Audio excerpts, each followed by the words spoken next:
Now, as a realtor, I am required to take various continuing education classes every year.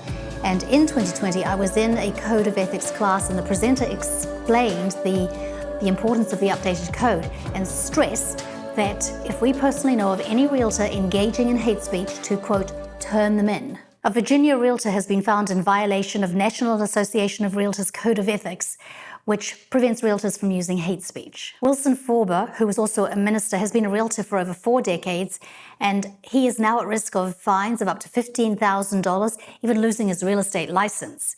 As a licensed realtor for the last 17 years, this has been coming. Welcome to Morning Tea.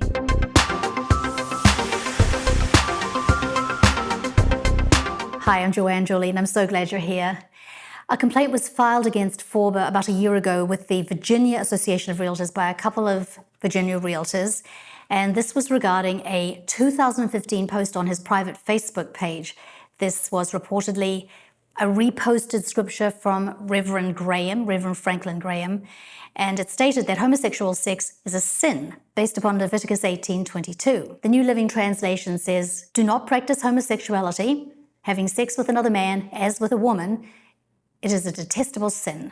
In 2020, the NAR updated the Code of Ethics Standard of Practice 10-5. Realtors must not use harassing speech, hate speech, epithets, or slurs based on race, color, religion, sex, disability, familial status, national origin, sexual orientation, or gender identity. Now, as a realtor, I am required to take various continuing education classes every year.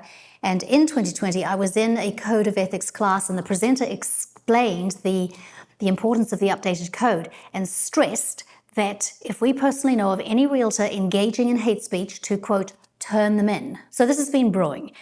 First, I want to clear up just a couple of misconceptions that I've seen online about the real estate profession. Most realtors, all the realtors I know, serve their clients without any kind of prejudice.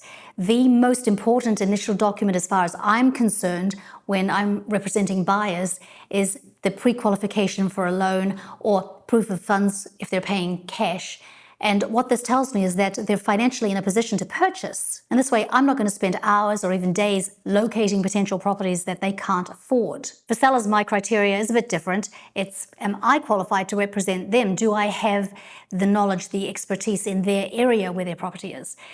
But aside from those sorts of things, their opinions, their status, anything of those kinds just doesn't matter. If they discover they don't like me, they don't like my religious views, then we can just end the engagement. And secondly, to become a real estate agent, you take courses, you pass exams, and then you have to activate your license with the Department of Real Estate, which requires signing with a sponsoring brokerage. And to practice real estate effectively, you need access to the multiple listing service. That's the MLS. This is the tool, the most important tool, and it allows realtors to do thorough research and identify the very best properties based upon the client criteria that they've given you. Now, to access the full MLS, you must be a member of a local association. The local associations compel you to belong to the State Association of Realtors and then the National Association of Realtors as well.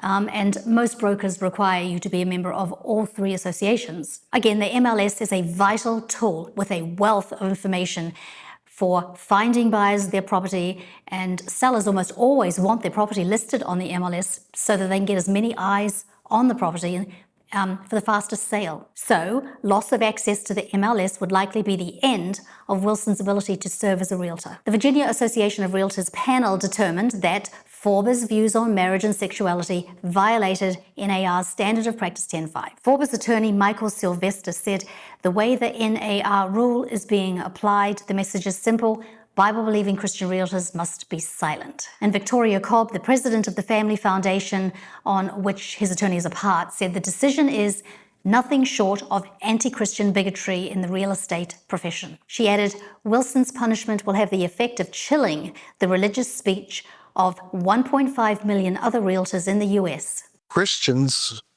don't have rights, and this is just totally wrong.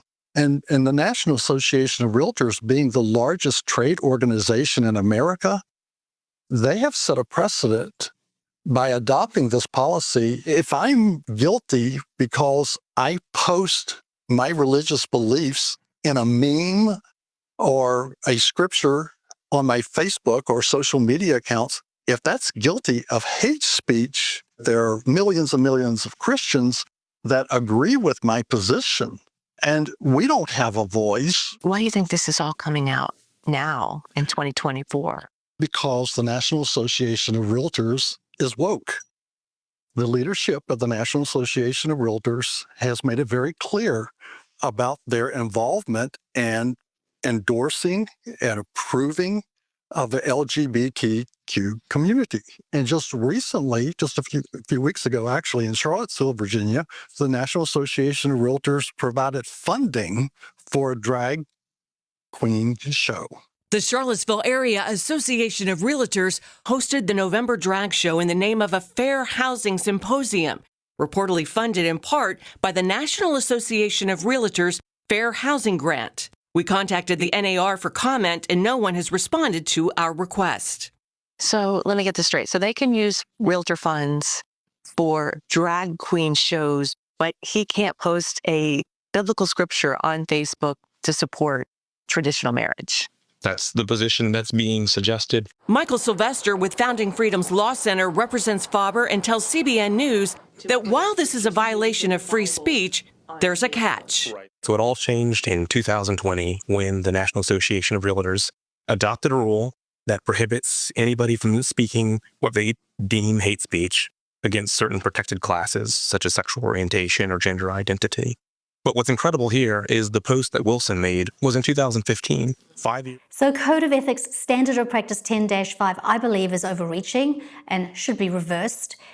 According to our laws, the government cannot restrict our free speech. So this may go, I hope it goes, all the way to the Supreme Court for the protection of the speech of people of faith and other private professional groups for which this case sets a really bad precedent. And I encourage any of you who are realtors to get on board with this fight and support Wilson. This is from his latest Facebook page post. Here am I, Lord, send me. This is what I have said to my Lord for 51 years. I have never meant these words more than right now. As you know, I am under attack and have just been charged with hate speech because I posted Bible verses on my personal Facebook page. I'm not the only one under attack. There are many others across America being silenced. I refuse to be silent. I am laser focused on the orchestrated assault to silence the free speech of Republicans and especially Christian conservatives. Did you know that there are already cities in America that have banned the Bible from their local libraries? So on his Facebook page, you'll find contact information, ways to get involved, ways to donate to his fight.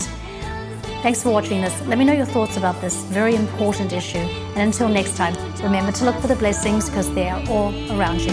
Bye-bye.